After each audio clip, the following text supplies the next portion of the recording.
Since moving to Canada, we notice a lot of differences when it comes to the lifestyle of the children here in Canada. Especially, we came from different countries. So, in this video, if you're thinking to move to Canada with your kids, make sure that you watch it until the end because we are going to share with you the reality of raising your children here in Canada.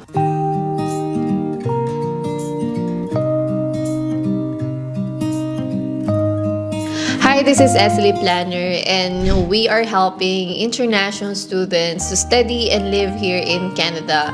If that's something that you're interested in, make sure that you are subscribed and also like this video so you will see more video content like this. Ever since we moved to Canada, we found a lot of things that we'd like and a few things that we don't like that are different. And then there's also a few things that are just different. And especially when it comes to kids, we notice that the education system is not the same and a few other things. So we'd like to discuss them in this video. So first thing that we notice here, the education system here or the school system here is different. So most of the time, Nate do not have homework as far as I know, and they don't have books as well. So basically his bag is empty. He's actually in grade 6 right now.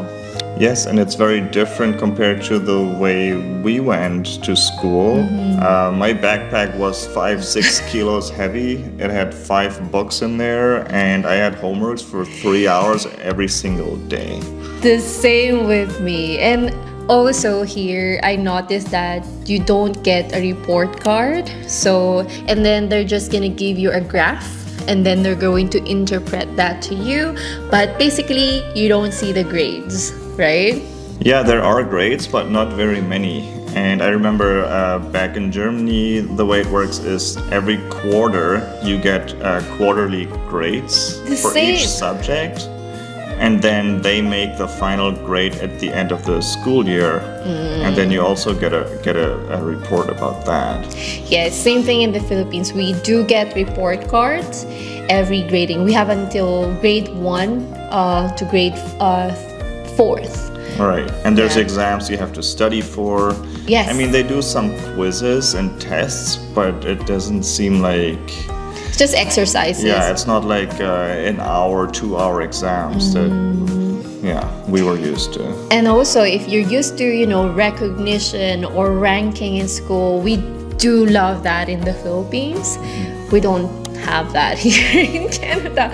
I mean, at least here in British Columbia, they don't get like certification or stuff, right? Yeah, very, very little.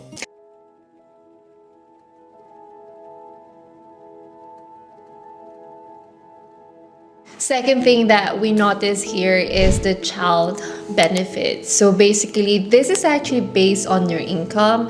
Not every family will get the same amount, right? How much would they get? I think you can get up to $500 a month in Canada.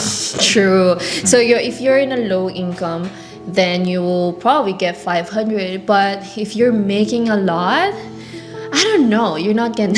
The more you make, the less you get. Yeah, so basically for us right now, we're only getting 150 for Nate, and also it's also based on the age of the child as well. So it really varies on so many different factors. And I remember back home we don't have that. We don't have it in the Philippines. We don't have it in the Philippines. Yeah, so we have it in Germany as well. It works similar. I don't know how exactly, but it's also based on your income, and if you make a lot of money, then I think you don't get that much. But I believe you mentioned before is actually to encourage more parents to get pregnant.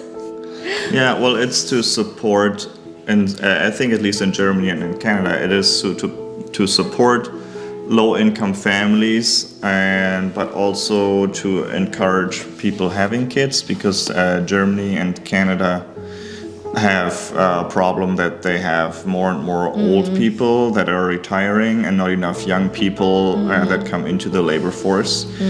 I believe in the Philippines it's a bit different. Also, they probably don't have the extra money to pay child benefits. Yeah. Number 1, we don't have extra money, and number 2, we don't need more babies.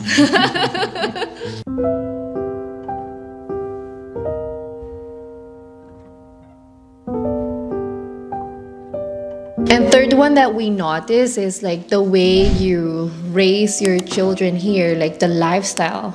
What we notice here is mostly children are being driven to school, not like back home. I go to school by myself. I walk to school. So it's just a bit different here. Yeah, it just feels like they're more self-responsible on their own and independent, at least in Germany, at least most of the kids. At least during our time. At least during our time, and of course that's very family specific.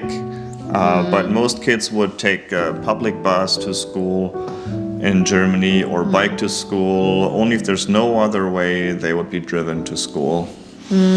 So what we do with our son right now is that we actually like teach him to, like be independent.